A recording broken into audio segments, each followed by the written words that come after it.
everyone, this Rainbow Rice Krispie recipe was inspired by an idea I found on Pinterest. There'll be a link in the description box to the original idea. However, what I've done is added a little bit of a fruity twist to these. So starting off with a medium-sized saucepan on low heat, place 1 tablespoon of butter. I use salted butter. You can use unsalted butter or margarine if you prefer. Now you need to add 1 cup of marshmallows. I added large marshmallows, and 1 cup of large marshmallows is approximately 9 marshmallows. You can also use the miniature kind, of course. Just so stir those over low heat, and make sure it is low heat because these things will burn quite quickly if it's any higher than that. Once they'll start to melt, you can add some food color to give it the nice rainbow color. Now I decided to try something a bit different. I added 1 tablespoon of jelly powder or Jello powder.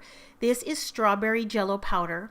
And I just stirred it in and wanted to see what kind of color I could get with it.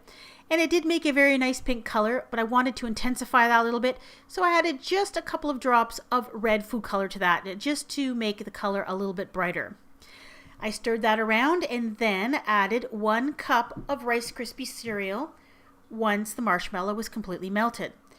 Stir it around until the cereal is completely coated with the marshmallow mixture. Then you're going to line an 8 by 8 inch baking dish with tin foil. Grease the foil with some margarine or butter or some cooking spray. Then dump in the Rice Krispie marshmallow mixture and spread it out evenly in the bottom of the pan using a buttered spatula or a buttered spoon, or even just your fingers that have been coated with butter. Spread it out as evenly as you can and work quickly because the Rice Krispie and the marshmallow sets up pretty fast. Just try to get as even a layer as you can in the pan. Now basically all you're going to do from here on is just repeat this 5 more times with all the other different colors. So that's 1 tablespoon of butter, 1 cup of marshmallows, which turns out to be about 9 large ones, a tablespoon of the Jello powder if you want to use that, and a little bit of food coloring. And then the Rice Krispies once everything is melted.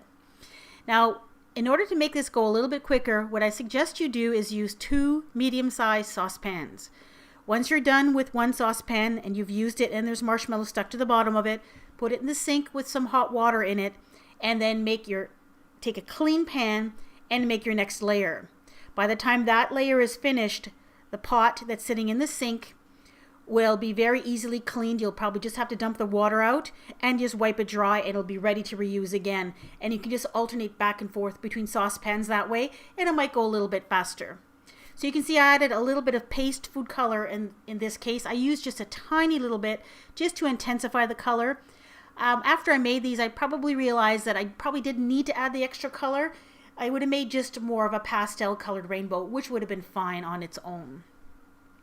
So once your second layer is done, spread it over top of the first one, same way you did the first one, by spreading it out using a buttered spatula. And then once all your layers are on, let it set, pull it out of the pan using the tin foil, and then cut it into squares, and it's ready to serve. And here are the completed squares. These taste a little bit different than your regular Rice Krispie Squares because of the added Jello. It adds a little bit more sweetness, and of course it adds the fruit flavor. All of the different flavors of Jello work very well together. It tastes a little bit like fruit punch when they're all mixed up. They look great, and just like any Rice Krispie treat, they're always better on the first day as they tend to harden up a little bit on the second and subsequent days, and you just have to store them in an airtight container. And that's it. So why don't you give them a try?